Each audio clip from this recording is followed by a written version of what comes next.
There we go. We're recording. Okay, so I copied this out of one of the textbooks because I just like the way it explains things.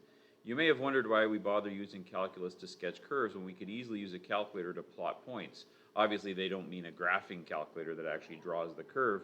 They mean make yourself a chart of x, y values and then plot the dots. I mean, eventually, you plot a few dots, you should know what the curve looks like, right? Well, notice that you could be fooled into thinking the curve looks like this when in fact it's far more complicated than that. So that's one of the reasons why we developed all of these tools we've been looking at in this unit, for the tools for finding critical values, maximums and minimums, the tools for finding the curvature concavity. Those tools help us to kind of figure out exactly, or if not exactly, then at least in general, what a graph looks like, even if we don't really know very many of its points specifically. Notice that this graph has something that's missing from the understanding in the top one, and that's vertical asymptotes. So we're going to start today by talking about vertical asymptotes, something that you saw in grade 11 a couple times. But basically an asymptote is a line that a graph can't cross, or maybe I shouldn't say can't cross, that a graph can't reach. And grab my stylus here. We'll start with a really sort of simple rational function, 1 divided by x squared, sometimes called the volcano function. And what happens to it as we get closer and closer to x is 0? If we start off kind of on the outside of it, at say x is 2, notice that we get 1/4. By the way, I might as well say plus or minus 2, since when you square a negative, you get the same thing on either side. Okay, let's start approaching 0 here. What happens when I have plus or minus 1? What happens then? Well, then this becomes 1. What happens when I get closer still? Plus or minus a half? Well, then I'm going to get 4. What happens when I get plus or minus 1/10? Well, then I'm going to get 100. One more here. What if I go even smaller and I get really close? I go plus or minus 1/100th. Then I'm going to square that and I'm going to get 10,000. Okay? And of course, I only have to go to the second decimal place, or sorry, the third decimal place, 1,000th, and I end up as high as 1,000,000. So notice the behavior can be described as the closer x gets to 0,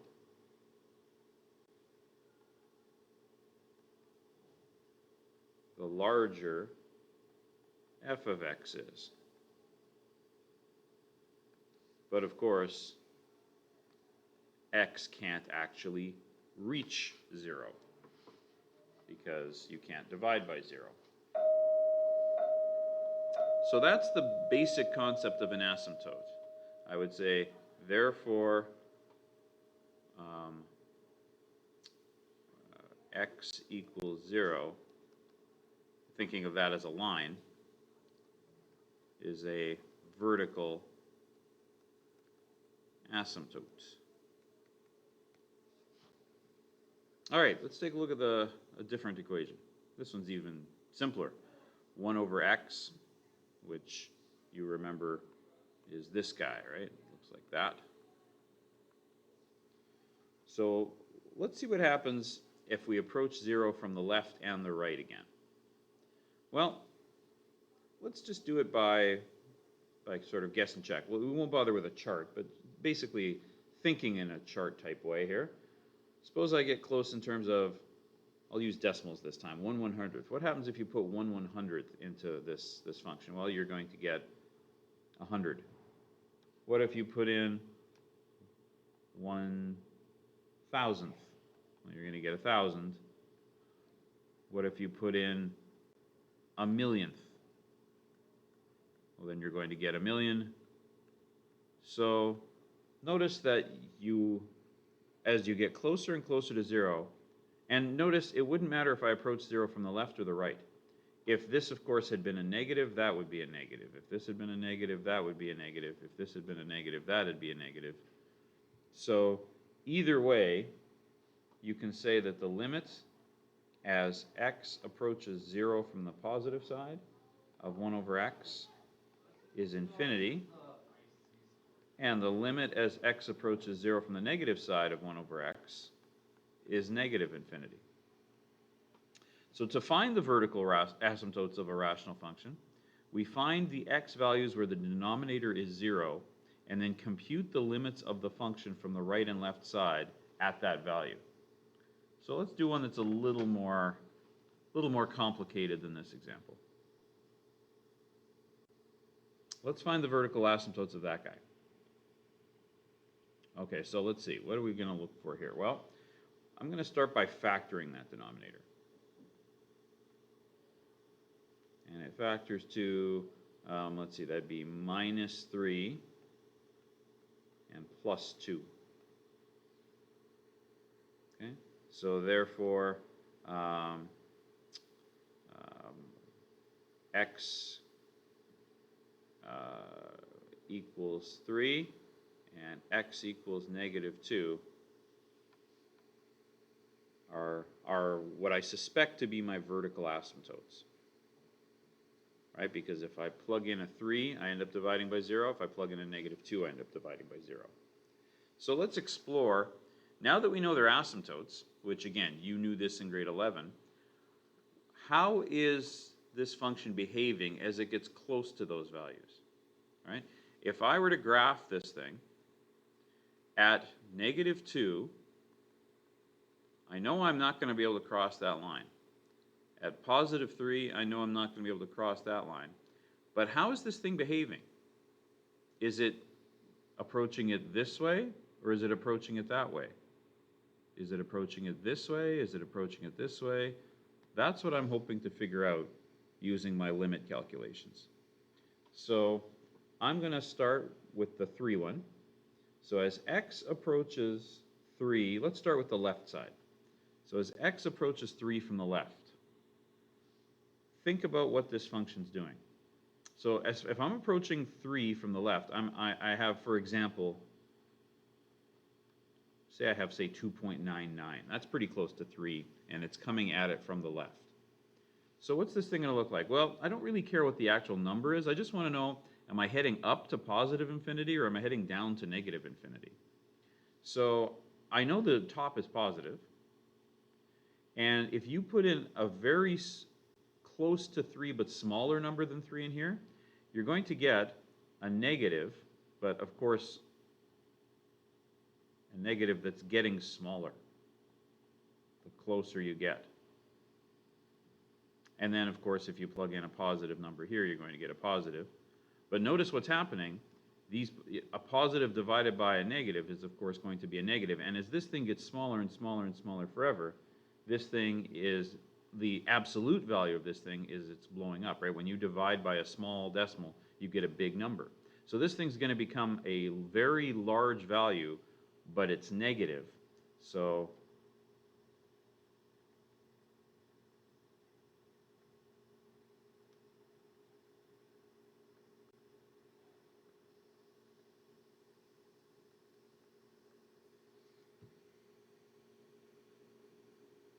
everybody get what I'm trying to say there?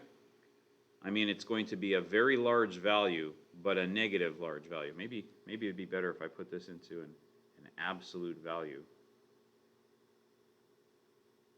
Very large absolute value, but negative. So I can then therefore conclude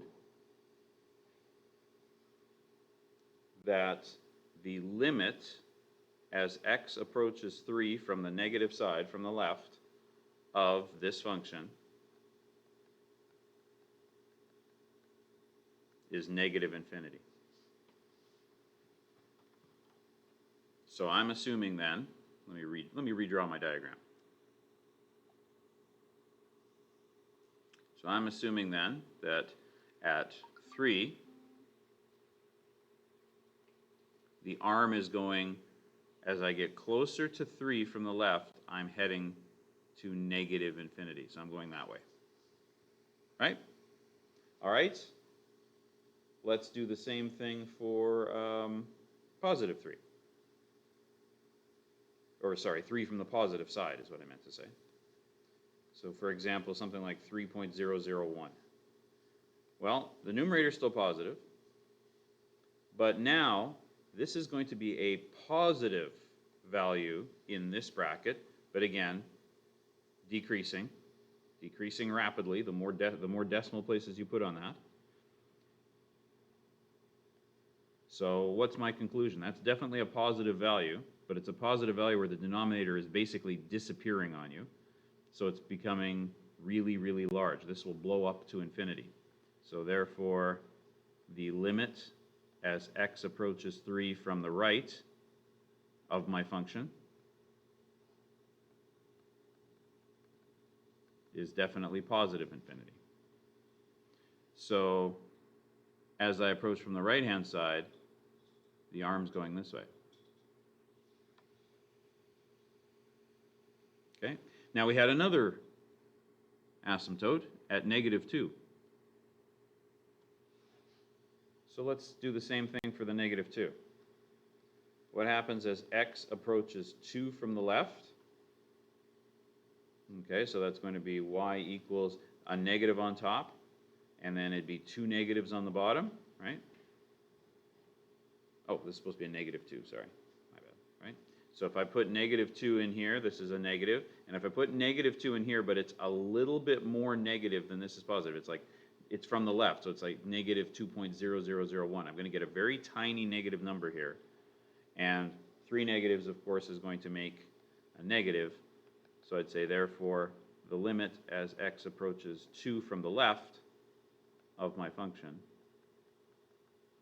is that it's heading towards negative infinity. So from the left-hand side, from the left-hand side, we're definitely heading down this way, right? And one more. What happens as I approach -2 from the right-hand side?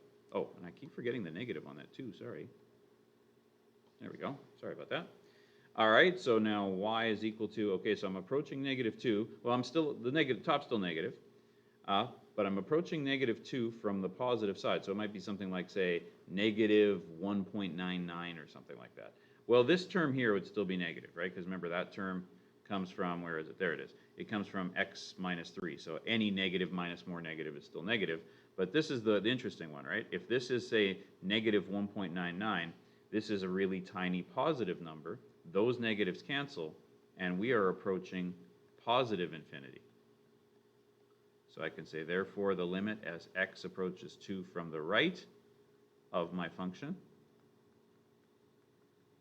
is positive infinity. So as I approach it from the right, I'm up heading to positive infinity.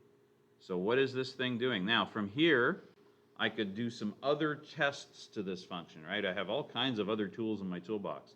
We could figure out whether it's concave up or concave down over various intervals. Somebody's asked me, what do I mean by it's decreasing or increasing faster? Well, what I mean is that as this value here gets really, really, really tiny, then this thing starts to curve towards the asymptote. And it curves towards the asymptote, it doesn't approach the asymptote linearly, it curves towards it because as you get smaller and smaller, basically the slope is getting more and more and more steep. So think of it in terms of slope, right? The rate of change of the curve of the function. Hopefully that answered your question. Okay, anyway, like I was saying, we could do other things to find out if it has any points of inflection or maximas or minimas, but now we also know how it's behaving as it approaches the asymptotes. Let's take a look at what this looks like on Desmos and see if Desmos agrees with us. It should be heading up and down between the asymptotes. And on the left side, it should be going down, and on the right side, it should be going up. Let's see if that's what it's doing. Okay, so here we go. Here's that function. That's our first function. Here's the function right here, and yep, it's going down forever here. It's going up forever here, and then that is what we predicted, right? Down, up,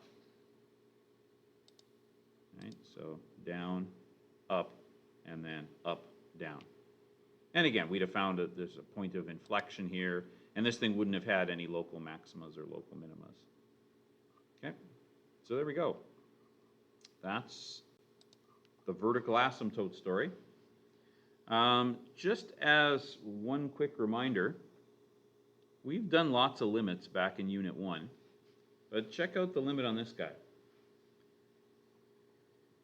If we were to say that obviously x can't be 6, but if x is approaching 6, if x is getting closer and closer to 6, it doesn't matter in this case whether you go from the left or the right because of that squared, right? So in other words, if you put in a number in for x that's like really, really close to 6, but it's on the right, like 6.0001, or you put in a number that's really close to 6 but on the left, like 5.99999, notice when you square those values, you get the same thing anyway. So if x is approaching 6 from either the left or the right, x minus 6 squared will be positive.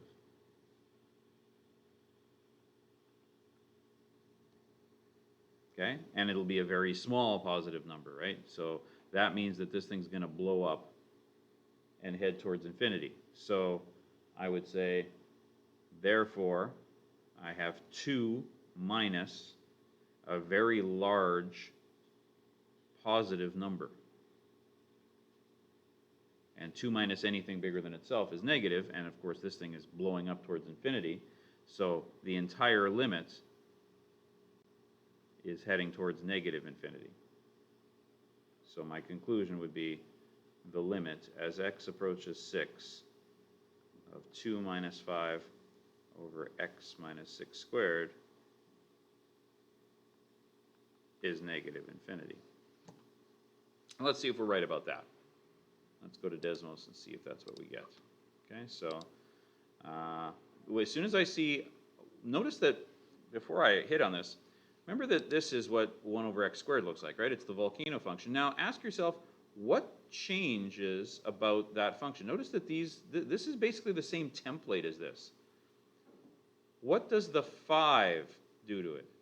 Well, what does a coefficient of 5, think about, for example, I just have the equation y equals x, right? Well, that looks like that. Well, what happens if I put a 5 on there? Oh, yeah, it gets steeper, right? Okay, by the same logic, if I have 1 over x squared and I change that 1 to a 5, what's going to change about it? In this case, the distance between these things actually kind of widens out because when I'm dividing by x squared, I get smaller values than I did when I divided it into 1 than I do when I divide it into 5. So that gives us a little bit of space before it kind of takes off on us. So can you kind of picture that? So there we go. So that's one thing that's different, is this 5 kind of widens the gap between the walls here. And what does this minus 6 do? That's going to shift it 6 units to the right. And then what does this negative do to it? It's going to flip the graph upside down. And then what does this 2 do to it? The 2 raises it 2 units up. So can you picture all of those things happening to this? And there we go. See, it shifted 2 units up, and it flipped it upside down, and it shifted it 6 units to the right, and it kind of caused the gap between the walls to increase a little bit. And we were right about the asymptote, right? We said that as we approach the line x is 6, we are heading towards negative infinity from both directions, which is what we're doing. So there we go. And again, we could have found things like, does this thing have any points of inflection? And in fact, it doesn't. These things are both concave down. This thing seems to be concave down everywhere. So it wouldn't have had any points of inflection. It wouldn't have had any maxes or mins. It would have just been two arms approaching their asymptote, which is, considering how complicated this looks, is actually a fairly simple graph. Okay, so that's all I wanted to talk about for vertical asymptotes. Again, not a new idea for you. You've seen this before. Okay, so I'll just stop my video here.